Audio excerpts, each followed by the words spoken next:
My name is Kyle Alvarez, and my film C.O.G. is in the U.S. Dramatic Competition at the Sundance Film Festival in 2013. My film is called C.O.G., and it's based on a short story by David Sedaris, and it's an interpretation of this experience he went through that he wrote about in his early 20s, about time he went to Oregon to go work as an apple picker at an apple orchard, and what happens to him when his life sort of starts to become integrated with the people there, and he ends up staying there a lot longer than he expected to.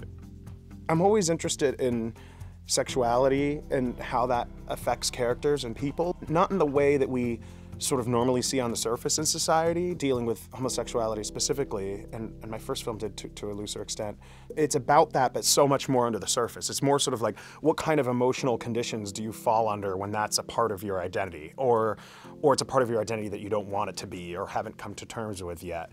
And so what I liked about the story is it took that frustration and mixed it with a religious confusion as well. And I know when I was probably around the time I read it, that I was certainly going through that. Not like any sort of doubts. I mean, it was more, I grew up in a conservative town, you know, and religion was a big part of people's lives there. I was really insecure about not needing religion. I thought I was weak for some reason. And the story dealt with it under the guise of sexuality too. I mean, it was so perfect. And on top of that, it was like really funny and kind of dirty and completely unexpected. And it felt really cinematic. It goes through a lot of paces, it goes through a lot of locations, it goes through a lot of characters. It felt like it had scope.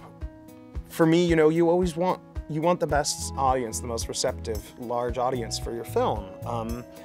And Sundance is the best platform in the world for a movie like this, which is an American independent film, and to be given an opportunity to play in that kind of venue, that kind of place where there's certain people can kind of see it. I mean, regardless of what happens after the festival, just to put that kind of spotlight on the movie, you know, is something that I'll always be, you know, grateful to the festival for.